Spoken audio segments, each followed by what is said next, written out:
Hello, students. Let's continue our lesson about variations.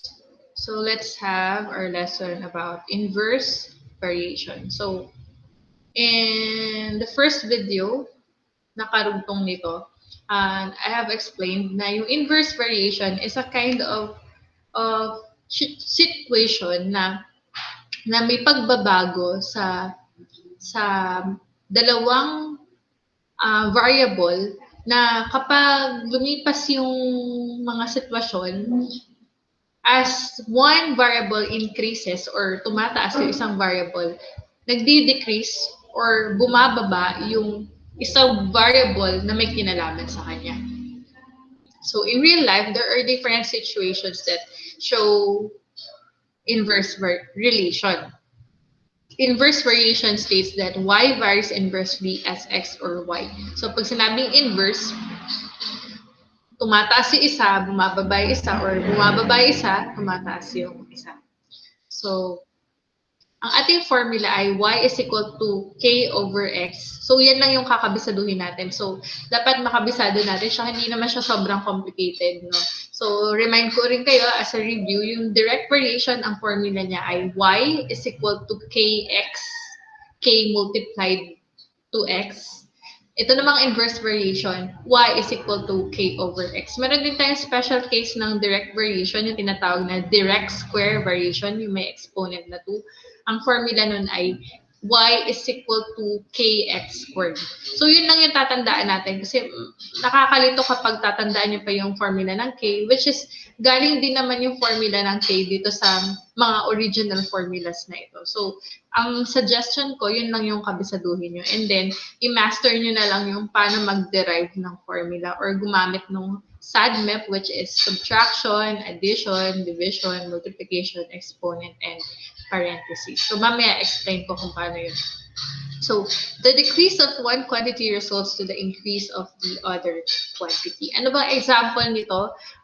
Example nito yung halimbawa, mas maraming tao ang gagawa ng isang trabaho, mas mabilis natatapos. So, habang dumadami yung tao, katulad ng example dito, dumadami yung tao, naging 3, 4, 5, mas umiikse yung oras na natatapos yung trabaho. Di ba, mas natatapos agad. Katulad dito sa kapitbahay namin, may nagpapagawa ng bahay. Mabilis yung pagkatapos ng bahay nila magawa kasi maraming gumagawa na tao. So the table below shows the number of persons working together and the number of hours the job is completed. Find the constant of variation and equation. Graph the given table of values. So dito, ang pinapagawa lang, kung meron daw given na values ng mga x and y, hanapin lang daw yung constant of variation. So may iba't iba klase kasi ng mga given. May given na nandiyan na yung x and y, kukunin mo na lang yung constant, tapos i-graph mo na lang. Pero meron ding mga cases na wala pang value ni x, wala pang value ni y. Kapag ganun, magsasolve tayo. Mamaya magbibigay ako ng example. Pero in this case, paano kapag table of values lang, tapos kukunin mo lang yung constant of variation. So let's have this example. So, example, kukunin natin dito yung constant of variation. So, pwede tayong pumili ng isang pares lang dito. So, 2 over 5 saka 5. Ito. Piliin natin to. So, pag pinili natin yan, gagamitin natin syempre y is equal to k over x. Tapos, sa-substitute tayo. Ito yung y, diba? Ito yung x. So, yung y, papalitan natin ng 2 over 5. Is equal to k, ang k natin ay wala, and then yung x natin ay 5. So, pansinin nyo ha, dito kasi ginamit niya yung formula na to. Iisa lang din yung magiging sagot. Kahit ano naman dyan, kung saan nyo mas prefer. So, 2 over 5 is equal to k over 5, and then, we can cross multiply dyan. So, 5k, kasi 5 multiplied by k, and then 2 times 5 is 10. 2 times 5 is 10. Okay? Ito yun ha. So, teka lang. Baka kasi nalilito yung iba. Lagyan natin ng ano. Gawin natin 2 and 5 yan. Tapos saka natin gawin 10. Para hindi malito yung iba. So we have, so na yung pen ko. So na, 2 times, ibang kulay pala yun. Anyway, hayaan na natin. Tapos, magiging 5K is equal to 10. Okay? Tapos, yung 5K is equal to 10, di-divide natin yan. Ano ipang di-divide natin? 10 ba o 5? Ang laging pinang-di-divide natin kung ano yung katabi ng letter. Minsan kasi yung letter nasa kanan. So, syempre, yung number din sa kanan yung gagamitin mo. Pero dito kasi, nasa kaliwa yung letter. So, ibig sabihin, yung katabi ng letter yung ipang di-divide. So, di-divide natin by 5. So, maka-cancel yan kasi same number. So, K is equal to 10 divided by 5 is 2. So, ang sagot ay 2. Same lang din dito. Ngayon, dito, ginamitan ng formula. Ito formula ng inverse. Ito, formula lang ng K. Sabi ko sa inyo, para hindi na masyadong magkabisado, ito na lang din gagamitin ng natin lagi. Pero, pakita ko kung paano ko iyan yung ginamit. XY is equal to K or K is equal to XY. So, i-multiply nila yung X sa Y. So, 5 times 2 over 5. 5 times 2, magiging 10, tapos 10 over 5, 10 divided by 5 is 2. Dito kasi inano pa pinakita pa na gumamit pa siya ng 2 terms. Gumamit pa siya nito. Diyan siya galing. Tapos ito naman, ito. So, gumamit pa siya nun. Pinakita lang na same yung magiging sagot dito. Magiging 10 over 5, which is 2. Ito naman, 3 times 2. Kasi pag full number yung minumultiply mo sa fraction, yung numerator lang yung minumultiply. 3 times 2, 6 over 3, which is 2 pa rin. So, pare-parehas lang yung K nila. 2. Okay? So, meron na tayong constant. Ayan, yung equation natin. Di ba, meron na tayong 2. So, ito lang, lalagyan lang natin tong K ng 2. Y is equal to 2 over X. Yan yung ating equation. Okay? So, ang ating graph, pag graph mo, 1, ito yung 1, di ba? Ito yung x-axis, ito yung y. Kung patayo yung y, ito yung x-axis. So, 1 yung x, tapos 2 yung y.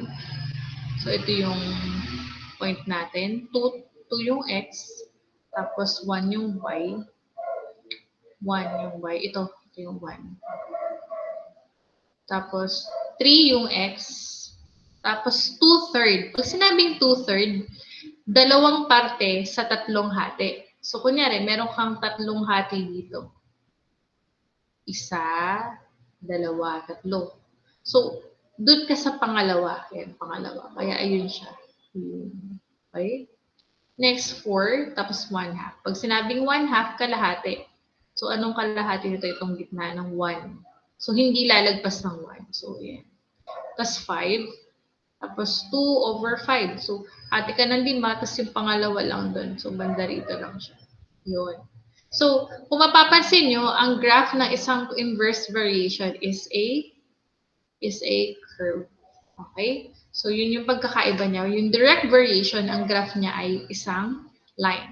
Pero kapag direct square variation, curve din yung graph niya. Hindi na lang natin papakita kasi wala naman tayo dun sa focus dun sa ano na yun, sa lesson na yun. Tapos, itong inverse variation naman ay curve din. Okay, so another. Number 2, if y varies inversely as y, as x dapat yan. As x, kinulang lang as x. Tapos, y is 20 when x is 8. Find constant or variation equation, and y when x is 16. So, dito, another way, gawin tayo ng another way. Di ba gagamitin natin yung y is equal to k over x? So, gagamitin na yung 20, tapos k, tapos yung x natin ay 8. So, di ba, para makuha mo yung value ng k, di ba, ang gagawin natin sa net, aalisin natin yung kasama ni k, ni letter. So, ang kasama ni k ay 8. So, ang meron dyan ay division. Ngayon, kukunin mo yung kabaligtaran ng division, which is multiplication. Yun yung gagawin mong operation. So, parang imumultiply mo both sides by 8. Yun yung ibig sabihin eh. 'Di ba? Yung 8 meron dito. Pag minultiply mo yan, naka-cancel yan. Tapos dito, mag-multiply ka ng 8. Or sa madaling salita, ililipat mo lang yun doon, multiply mo na siya. Okay, so 8 times 20. So magiging 8 times 20 is equal to K. Magiging K is equal to 160. Ayan o, 8 times 20. Kaya naging 8 times 20 yan. Okay? So 160. So, ang formula niyan ay 8 times 20. 160. So, yan yung another way na ginamit mo lang ay isang formula. Y is equal to K over X na doon lang umiikot yung ating sitwasyon na siya rin yung gagamitin mo para dito sa equation. So, ito yung equation natin. So, ang equation natin, papalitan lang natin ng 160 yung K. Y is equal to 160 over X.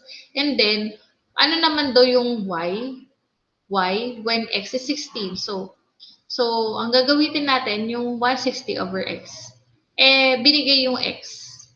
Pinalitan ng 16. Nakita nyo? 16. So, pinalitan ng 16, 160 over 16. O, di bali 10. So, ang value ng Y ay 10. So, as the value of X increases from 8 to 16, the value of Y decreases from 20 to 10. So, ganun lang po. So, parang ganun lang din katulad sa direct variation. Sana nagigets nyo? So, the rate R of the car varies inversely with the time.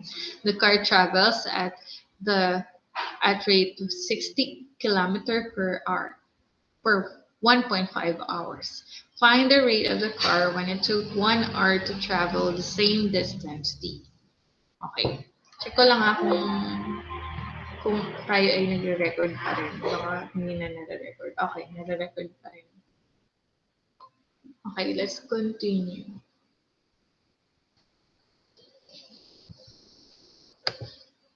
Okay, tuloy natin. Lagyan natin ng color.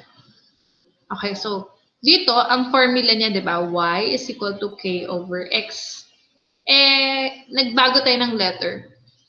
Rate of the car varies inversely. So, yung R, siya na yan. Find the rate of the car when it took 1 hour to travel the same distance. So, meron tayong distance na sinasabi eh.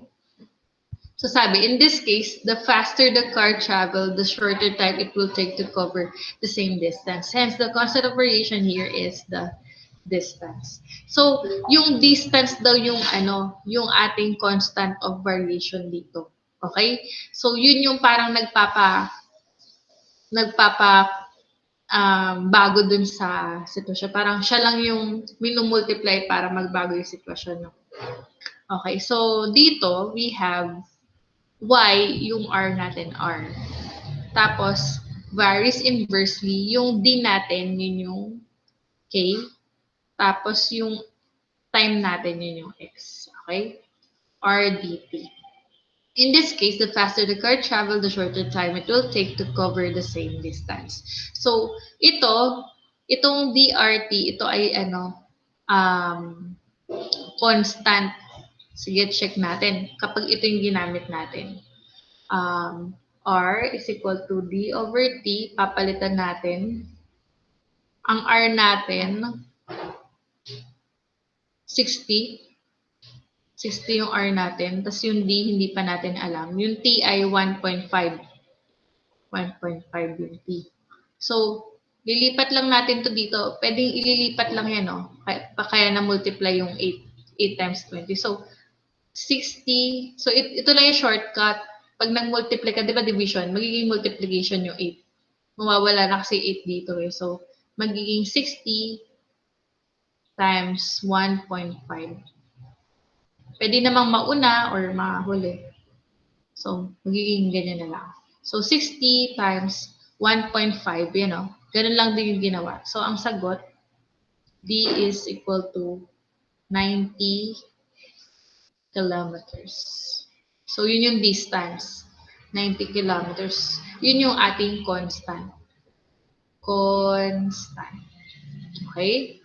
So, 90. To solve for the rate, O, kukunin naman natin yung rate. Kasi tinanong naman, find the rate kapag 1 hour naman daw. So, di ba? Ito pa rin yung formula natin. So, kukunin natin yan. So, ang distance natin meron na 90. So, lagay na 90. Tapos, yung time natin 1 hour. O di, 90 divided by 1 is 90. 90 pa rin yung ating rate. So the faster the car travels, the shorter the time it takes to travel the same distance. Okay, so yun yung ating application in real life. Paano naman kung gusto nating mas maintindihan yung inverse variation? Kasi medyo, di ba, tinignan lang natin yung mga nakasulat. So magbigay tayo ng mas malinaw na mga explanation. Okay, so example. So example, meron tayong y varies inversely as x. Tapos, and y is, ano ba yung binigay na kanina? Hinahanap kanina yung y. Ngayon naman, hanapin natin yung x. Y is 100 when x is 5. What is x when y is 200?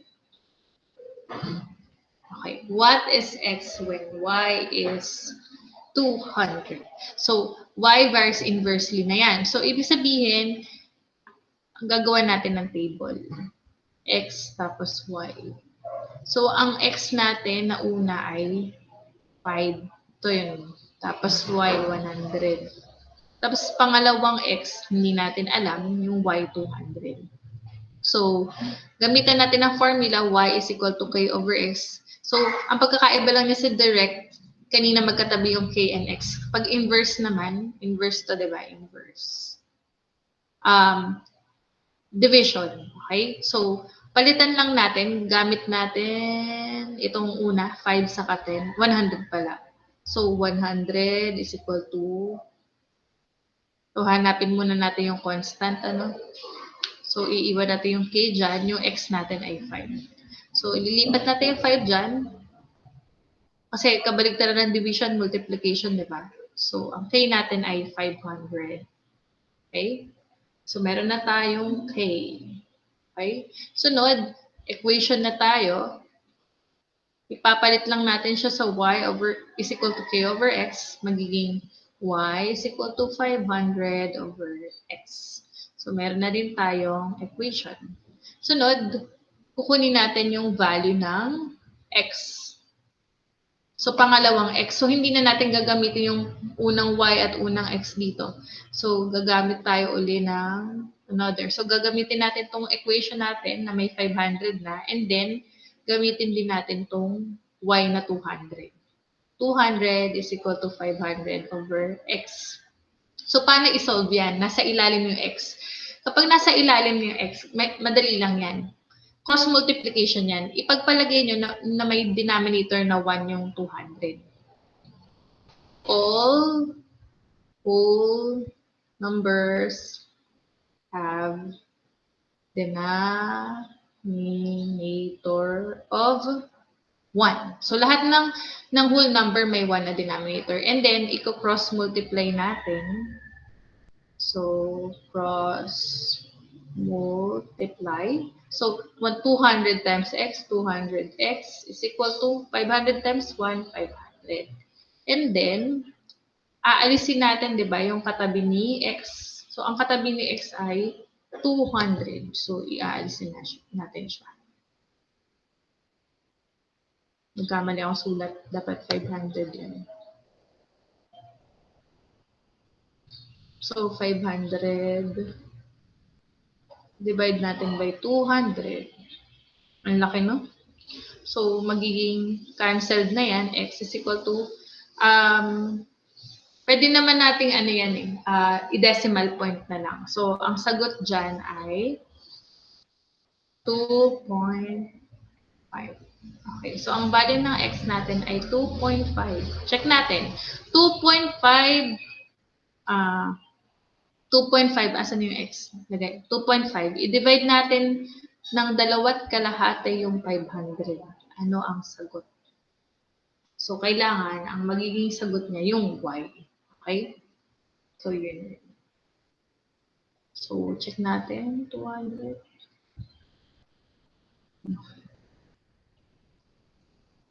2.5. Teka lang. Teka lang ha. Hindi ko na i-stop yung video kasi para tuloy-tuloy. Wait lang ha. May chat.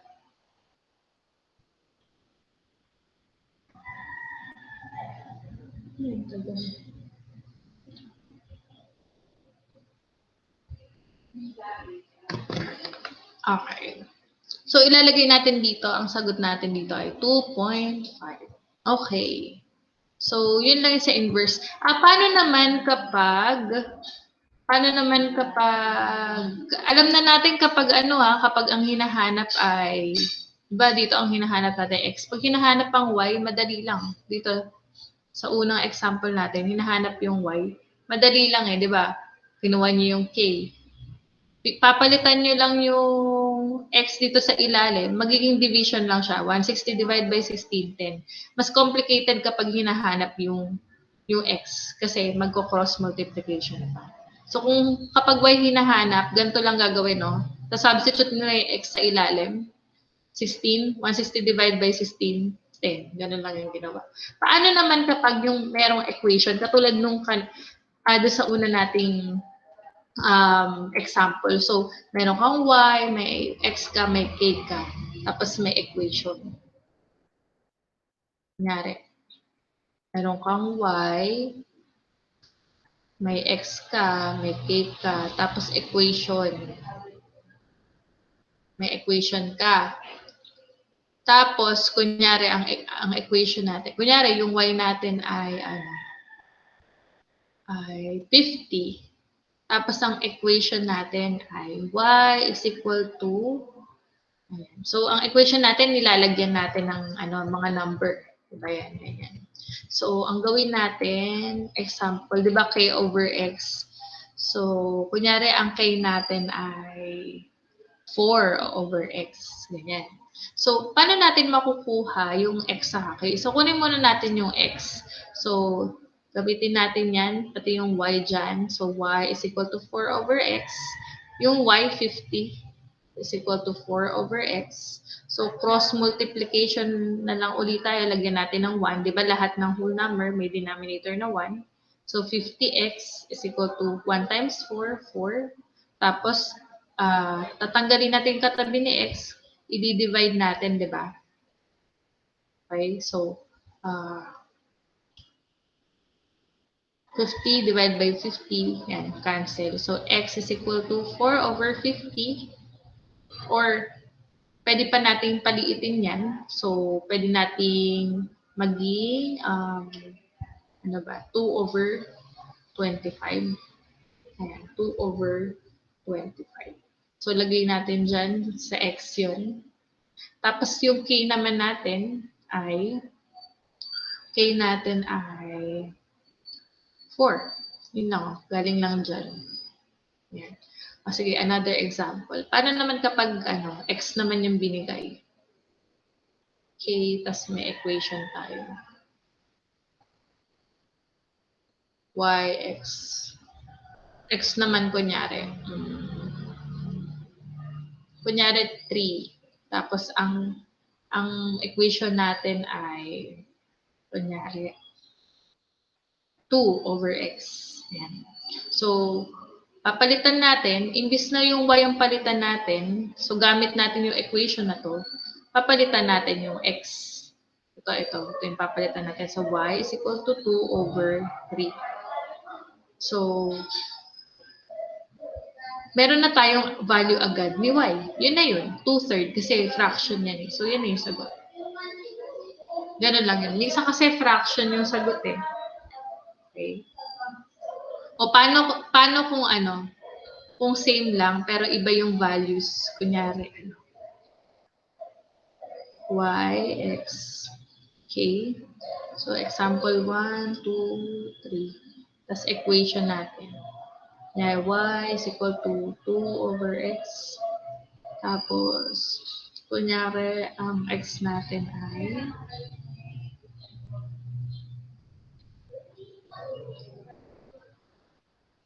2.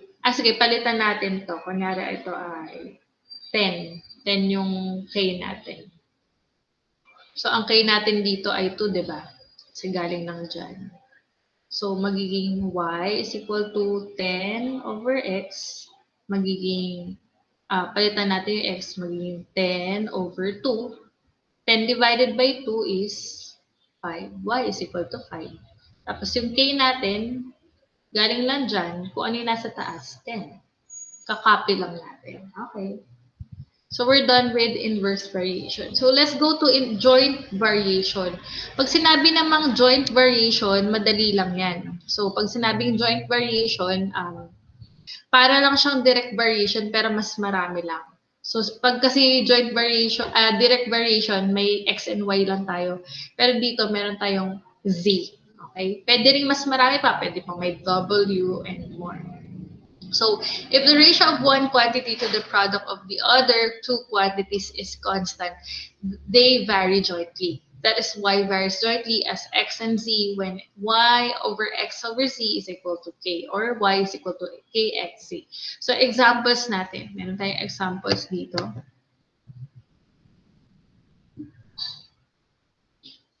The surface area of a cylinder varies jointly. So, as a radius and height. So, yung area daw ng cylinder, ito yon area of a cylinder, varies jointly. So, may K lagi, no? Kahit hindi sabihin yung term na yun, laging may K na kasama as the radius and height, R and H. Ayan. So, where A is the surface area, R is the radius, and H is the height. The constant of variation is 2 pi. Hence, A is 2 pi RH. So, medyo in-apply na natin dito yung knowledge about formulas ng ating mga iba't ibang concepts sa math. So, any of the variable R and H increases the area also increases. So, kaya daw ito ay gumamit ng joint variation na nakabatay sa direct variation kasi pag nag-increase yung isa, increase din yung iba. Lahat kasi daw ng variables dito, pag tumaas. Parang ganito, pag pinalaki ko tong salamin na ito, pag pinalaki ko yung salamin na to na kamukha niya, pero mas malaki lang, lahat ng dimension niya, tumataas din. Tataasan mo yung, lalakihan mo yung bilog, lalakihan mo yung taas niya. So, lahat umaangat. Walang lumiliit kapag gantong usapan. So, pag may pinataas ka na dimensions ng isang bagay, lahat tumataas. Next, translate the following into variation equation. So, gagawin mo daw na variation equation. So, P varies jointly as Q and R. So, yung P, sulat mo lang. Jointly. So, K, pag jointly yung ginamit, tabi-tabi. Okay? Tabi-tabi sila. So, wala kang denominator. Pag jointly, yan, no denominator. Yun yung ating palatandaan. Pati yung direct variation, no denominator. Tapos, lalagay mo lang yung Q and R. Okay? Area of a parallelogram. Area varies jointly as its base and altitude. Okay? So, base and altitude. Yung K daw dyan ay 1. Ganito lang kasi yan, class. Baka nalito kayo. A is equal to KBH. Kaso, hindi na nilalagay yung K. Bakit? Kasi ang K dyan ay 1. Di ba pag 1 ang minultiply sa mga letter, nagiging invisible na siya. 1 times B, H. So, nagiging ABH na. Yun. Kaya siya naging ganyan. Okay? So if M varies jointly as P and Q, and M is 50 when P is 5 and Q is 2, find M when P is 10 and Q is 6. So, dito naman, gagamitin natin yung, yung formula natin. So, diba, Y is equal to KXZ. Ibang letter yung ginamit. Pwede naman natin gamitin ibang M is equal to K, M, K, P, Q. So, PQ. Sulat lang natin, PQ. And then, yung M daw ay 50. So, sige, lagay natin 50. Kasi gumamit tayo ng ibang formula. Gamitin natin yung formula na ginagamit ko. So, para makuha yung constant. Sige, kunin natin yung constant. Itong number 3. So, M, K, P, Q. So, papalitan lang natin. Ang M natin ay 50. Ang K hindi pa natin alam. Ang P ay 5. Ang Q ay 2. Tapos, 50 is equal to K. 5 times 2, yung number pwede mo na i-multiply 10. And then, aalisin natin yung katabi ng K kasi dapat mag-isa lang siya. So, kabaligtaran ng multiplication ay division. Divide natin by 10. Divide natin by 10.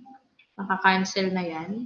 So, magiging 50 divided by 10 is 5.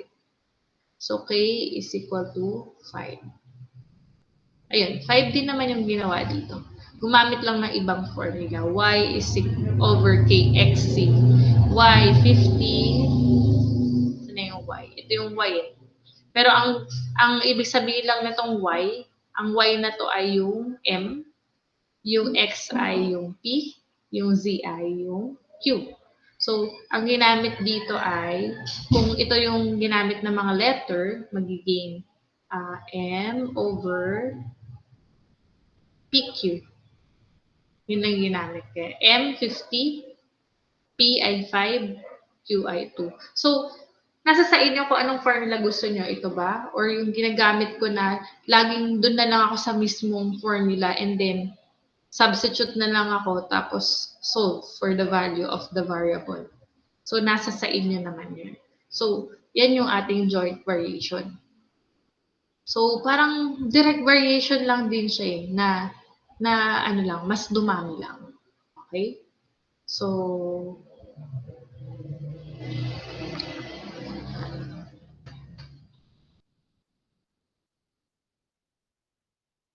ganun lang din yun.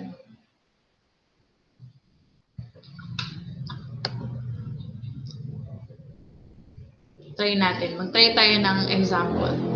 Kunyari, y varies jointly as, ano ba yun? X and Z. X and Z. Y is 50 when X is 2 and Z is 3.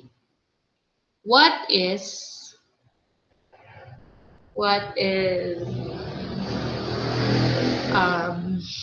X when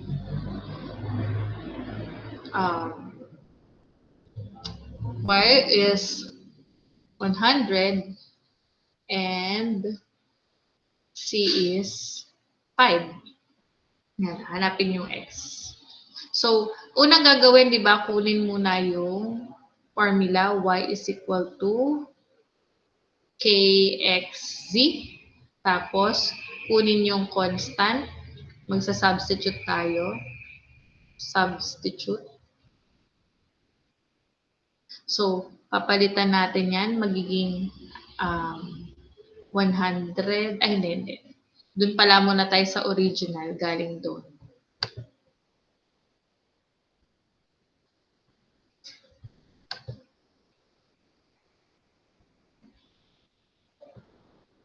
Galing dito. 50 is equal to K. Ang X natin ay 2. Ang Z natin ay 3. So, 50 is equal to K. 2 times 3, 6. Tapos, di ba, i-divide yan. k, magiging divided by 6 para maiwan si k. So,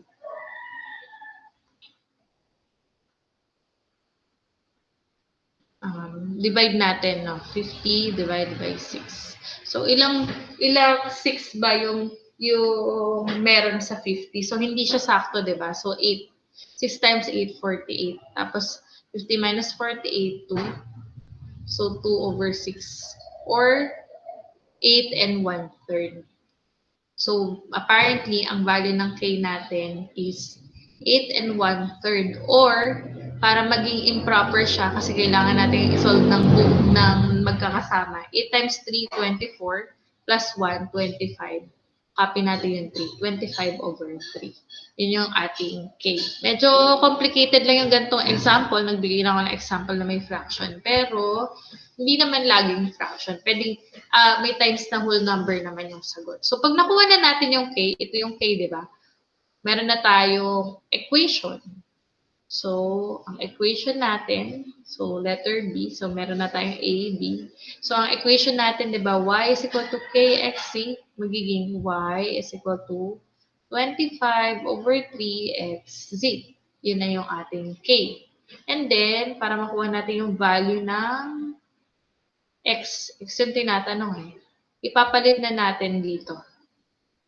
Palit natin dito 100. Yung pangalawa na ipapalit natin, 100 is equal to 25 over 3. Tapos yung x wala. Tapos yung zi ay 5. So, paano yun? Yung gitna yung variable, pwede nyo naman pagsamahin itong dalawang nasa gilid. Multiply lang natin yan. So, 100 is equal to, so, 25 times 5. So, ganun yung gagawin natin. So, 125. Move lang natin. So, 125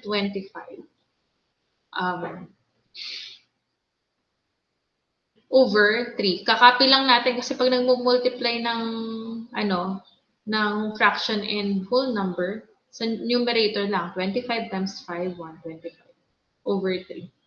So, copy natin x, huwag kalimutan. So, 125 over 3. Yan, is equal to 100. Ngayon, di ba kailangan alisin natin yung multiplication? Di ba dapat i-divide natin yan? 125 over 3x. Di-divide natin yan eh. Di ba? Di-divide natin yan both sides by 125 over 3. Eh, di ba pag nagdi-divide tayo ng mga fraction, nire-reciprocal natin. Diba? Nire-reciprocal natin eh. So, ang mangyayari, bigyan ko na lang kayo ng shortcut. Babaligtarin nyo lang to. Re-reciprocal nyo lang. To. Reciprocal. So, aalisin nyo na yan, lilipat nyo dito. So, 100 times. Yung reciprocal niya, 3 over 125. Yun yung value. Tapos yan, i-multiply. 100 times 3. 300 over 125. Ayan. So, computein natin. 300 over 125. So, 2.4. X is equal to 2.4. So, yun na yung value ng ating X. Ngayon, paano kapag gusto mong malaman yung mga missing values, katulad nung ginawa natin kanina dito. Tapos may equation ka. For example,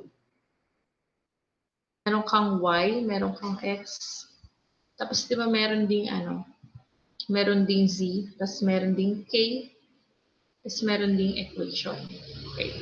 So, paano kung meron kang equation na Y is equal to 2xz. So, papalitan natin, kunyari, meron kang value ng,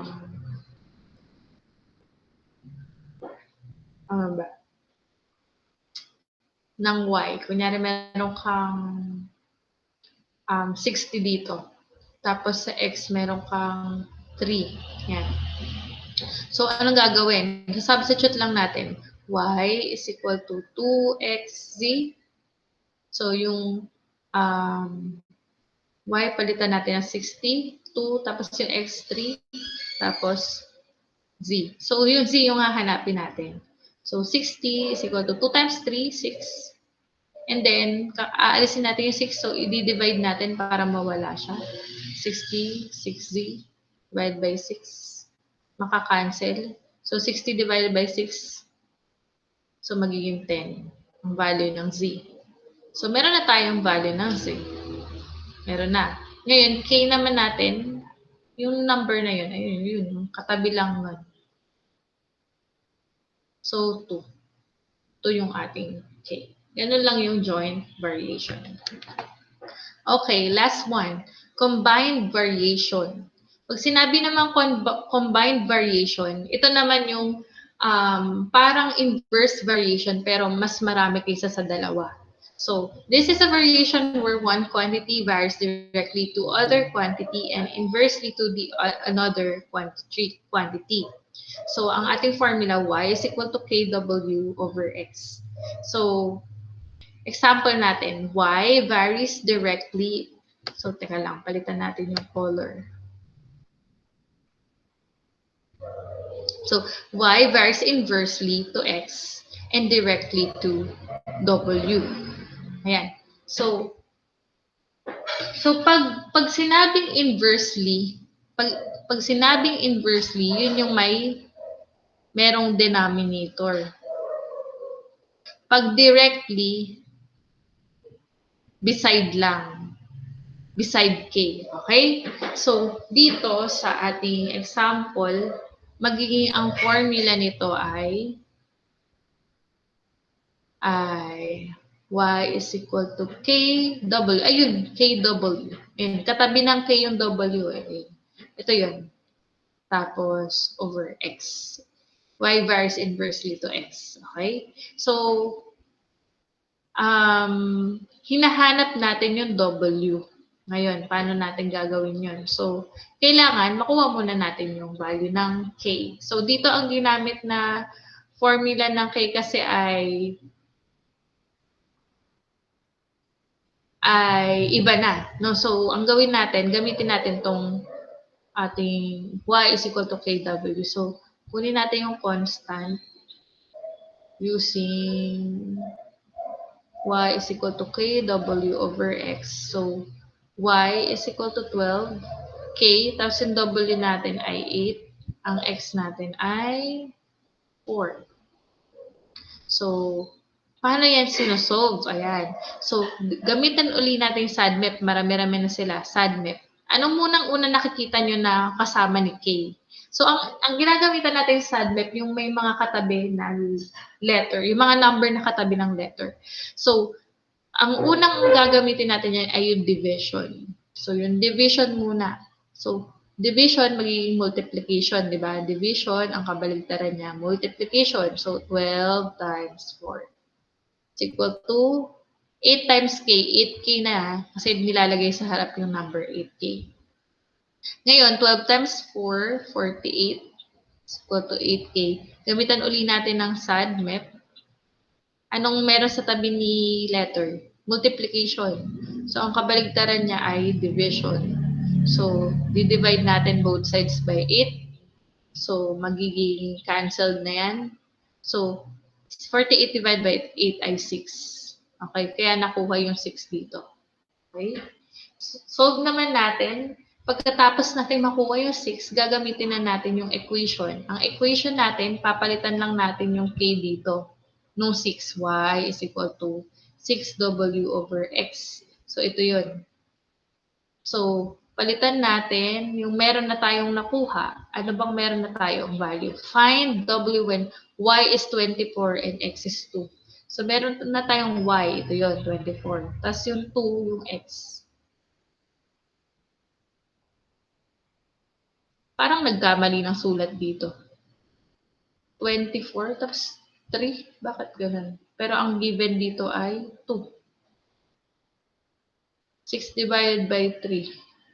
Diba? 2. 2.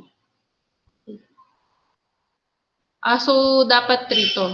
Nagkamali siguro yung book. Gawin natin 3. Kung 3 yung x, so ito ipapalit natin, 3. And then, 6 divided by 3. Pwedeng diretso na natin yun. Kasi dito, inano pa binabale-bale itong pa niya. Pwede naman ganito na lang gawin natin. 24 is equal to 6 divided by 3. 2. W. Tapos, pagkatapos niyan, 24 over 2 is equal to 2W over 2. Diba, i-divide yan para makancel. So, magiging 12. So, yun yung value ng ating W. 12. Okay? So, ito namang another example. Directly naman daw, P. Ayan, P varies directly. So, may K dyan. Directly naman. Directly yung nauna. Pansinin nyo ha, depende sa nauna. Directly as the square of Q. So, directly, katabi niya yung Q, tapos may square pa, exponent. Tapos, inversely, yung baba naman, square root of R. Square root of R. Yun. Kaya naging ganito. Okay? Medyo complicated na, no? So, solve muna natin yung K. Paano isolve yung K? Substitute tayo yung P. Palitan natin ng 20. Tapos yung Q, palitan natin ng 2 squared. Tapos yung square root ng R, ang R ay 64. Hindi naman siya complicated pag sinolve nyo na. Madali na siya. So 20 is equal to 2 squared K times 4. 2 squared, 2 times 2, 4. Square root ng 64 ay 8. Tapos, pwede nyo nang i-divide yan 4 and 8, itong dalawang to.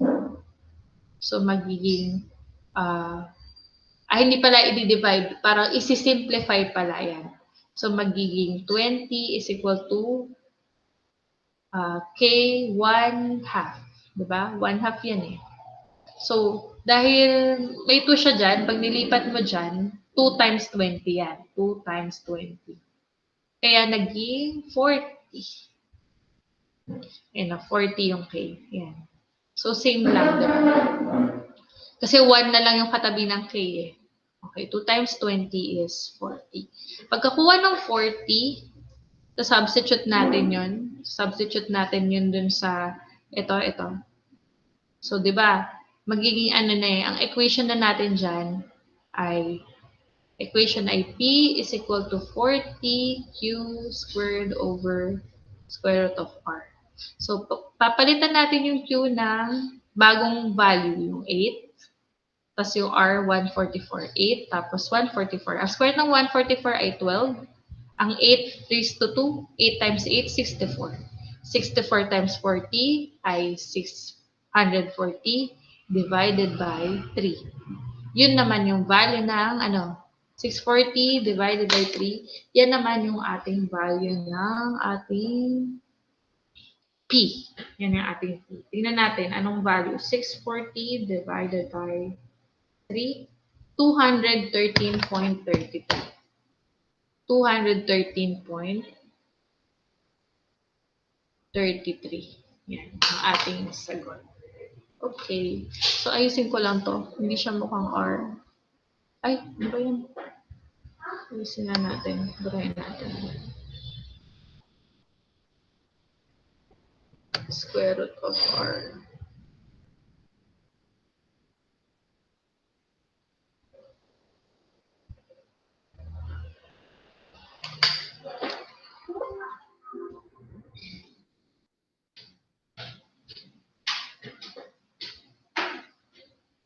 Ayan. So, we're done with combined variation.